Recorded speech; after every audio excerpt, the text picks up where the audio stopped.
You know, some stories are just so big, so legendary, we kind of forget they started with a real family, in a real house, going through something they believed was a total nightmare. So today, let's dive into one of the most famous and, frankly, most controversial hauntings in American history. And this quote from the family, this really gets to the heart of it, doesn't it? They were living through a horror that was completely real to them, but totally invisible to everybody else. It was this private terror that was about to become a very, very public spectacle. And that's really the question that's been dogging this case for decades. Was this a genuine, demonic attack, one of the worst ever recorded, or was something else going on behind those closed doors?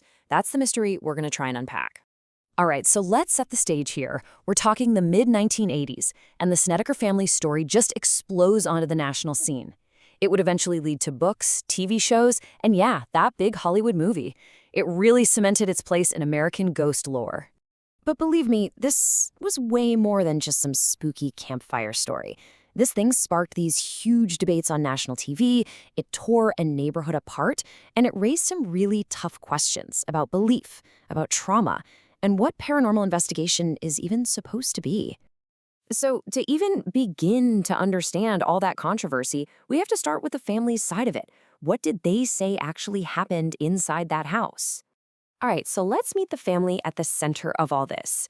You've got Carmen and Al Snedeker and their four kids. Now, the one you really need to keep an eye on here is the oldest son, Philip, because his personal crisis is what kicks this whole thing off. And this right here is the crucial piece of the puzzle. The Snedekers didn't just move for a change of scenery.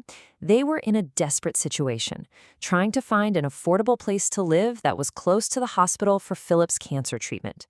The house they found was big, it was cheap, and oh yeah, as they found out pretty quick, it used to be a funeral home. And the embalming tools? They were still in the basement. And look at how fast things just went off the rails. It starts with stuff you might try to explain away, a weird noise, maybe a kid's imagination, but then it just spirals. Red water showing up in a mop bucket, beds physically shaking, and then it takes this absolutely horrifying turn with claims of invisible assaults. It just escalates and escalates. So the family is terrified, they're at their wits' end, and Carmen Snedeker reaches out for help. And the people who picked up the phone? Well, they were none other than the most famous paranormal investigators in the world at the time, Ed and Lorraine Warren. Now, the Warrens, they were a team. You had Ed, who was kind of the boots-on-the-ground demonologist. He was the guy interviewing people, documenting everything, looking for evidence. And then you had Lorraine. She was the clairvoyant, the medium, the one who said she could actually see and sense the spirits that no one else could. So the Warrens show up, and their verdict? It comes fast, and it is absolutely chilling. They said, look, this isn't just some ghost. Lorraine claimed she had this vision of a mortician who used to work there, who'd done unspeakable things, and it attracted something demonic. Their diagnosis was that this entity was systematically trying to destroy the family, all to eventually possess them. So this all leads to the ultimate showdown. After weeks of what the family and the Warrens described as these just relentless attacks, they brought in the Catholic Church to perform a full-blown, hours-long exorcism on the house itself, trying to kick this thing out for good. And according to the family, the exorcism worked. The presence was gone. Case closed, right? Well, not so fast. Because just as their paranormal nightmare was ending, the public story was just starting to fall apart. So, Ed Warren really wanted their story told. He helped get them a book deal to, warn others. They hired a horror writer named Ray Garton to put it all on paper. But years down the road, Garton came out with his own story, and it threatened to bring the whole thing crashing down. And boom, this is the quote that just blows the whole thing wide open. Garton claimed that when he told Ed Warren the family's stories weren't adding up, that they were contradicting each other, this is what Warren told him. Garton's takeaway was that this wasn't about telling the truth. It was about making a scary story, even if you had to fudge the details. And Garton didn't stop there. He said the family's accounts were all over the place, that the video proof the Warrens kept promising him never actually showed up. And he revealed that the family was battling some very real demons of their own, like alcoholism and addiction. But maybe the biggest bombshell was that Philip's visions apparently stopped once he started taking psychiatric medication. So what you end up with are two completely different realities. It's crazy.